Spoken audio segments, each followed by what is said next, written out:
Estamos diante da geração mais preparada e, ao mesmo tempo, da mais despreparada. Preparada do ponto de vista das habilidades, despreparada porque não sabe lidar com frustrações.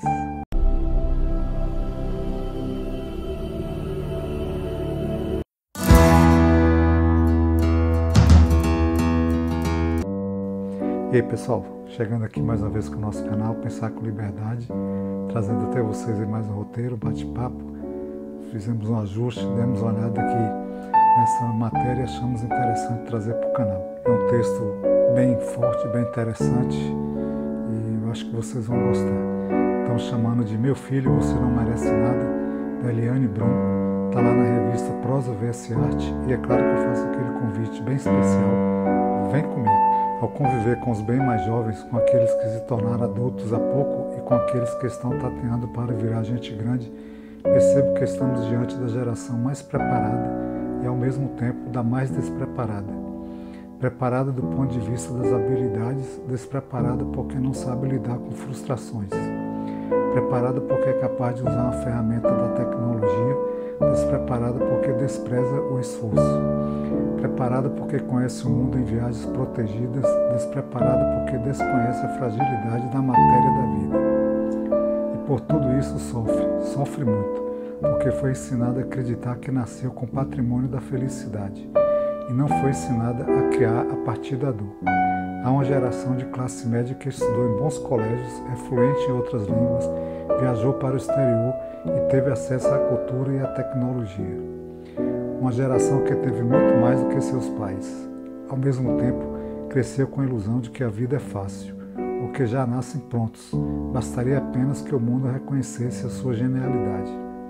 Tenho me deparado com jovens que esperam ter no mercado de trabalho uma continuação de suas casas, onde o chefe seria um pai ou uma mãe complacente, que tudo concede.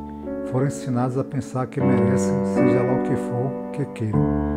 E quando isso não acontece, porque obviamente não acontece, sentem-se traídos, revoltam-se com a injustiça e boa parte se emburra e desiste. Como esses estreantes na vida adulta foram crianças e adolescentes que ganharam tudo, sem ter de lutar por quase nada de relevante, desconhecem que a vida é construção. E para conquistar um espaço no mundo é preciso ralar muito, com ética e honestidade, e não a cotoveladas ou aos gritos. Como seus pais não conseguiram dizer, é o mundo que anuncia a eles uma nova, não muito animadora. Viver é para os insistentes.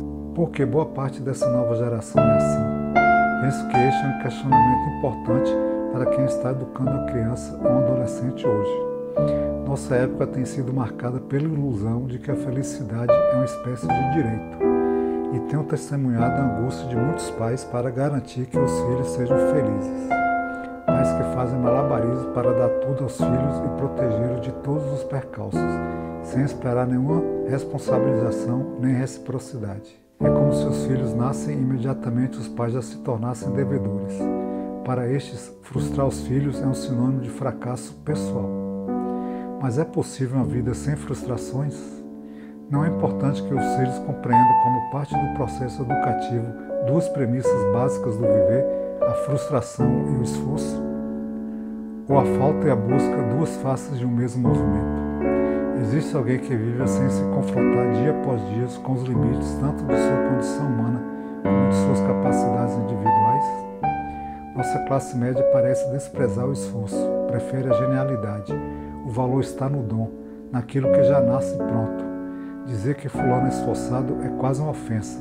Ter de dar duro para conquistar algo parece já vir assinalado com o carimbo de perdedor. Bacana é o cara que não estudou, passou a noite na balada e foi aprovado no vestibular de medicina. Esse atesta a excelência dos genes de seus pais.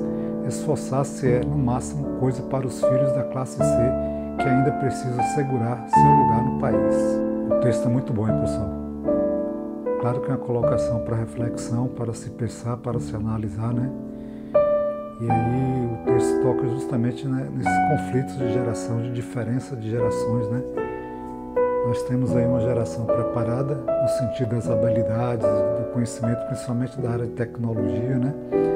Mas ao mesmo tempo despreparada porque não sabe lidar com frustrações. Qualquer coisa já está pulando fora, como a gente fala, né? E aí sofre, né? Aí sofre muito, porque a vida bate, a vida não tem dó. Se não foi ensinado em casa, se os pais não fizeram essa dosagem correta, a vida vem e bate mesmo, né? Uma geração talvez foi ensinada a acreditar que nasceu com felicidade, né? Quando a gente sabe que na verdade não é bem assim, né? E tem mais, né? É uma geração que não foi ensinada a lidar com a dor. E aí tem uma ilusão de que a vida é fácil. E quando a vida se mostra do jeito que ela é, como ela é, aí vem as frustrações, os desesperos, né? E as pessoas se perdem, né? E muitas acreditam, por não ter essas experiências, até muitas vezes por não terem sido ensinadas, né, que o trabalho, quando elas estiverem trabalhando, vai ser a continuação de suas casas, onde ela gritava, batia o pé, esperneava, criava uma birra e muitas vezes conseguia o que queria, né? Uma geração que talvez foi ensinada a pensar que merece. E aí é aquela história, né, de ganhar tudo sem ter de lutar por quase nada, né? E a gente sabe que, na verdade, para conquistar um espaço no mundo é preciso batalhar muito. E muitas vezes a gente ainda não consegue, né? Aquela ilusão de que a felicidade é uma espécie de direito. Eu nasci para ser feliz, eu tenho que ser feliz. O mundo que se vire, né? Para que eu seja feliz. E a gente tem visto aqui no canal, a gente tem falado sobre isso em muitos textos, né?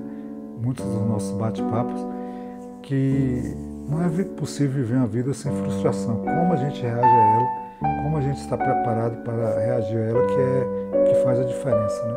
E aqui já mais para o finalzinho dessa primeira etapa do nosso texto, ele diz, né, que a classe média parece desprezar o esforço, né? Prefere a genialidade. Ele dá o exemplo daquele jovem que ficou na festa, não dava um ar de estudioso, não se dedicava aos estudos e passou para a medicina, e isso é visto até com um certo êxtase, né?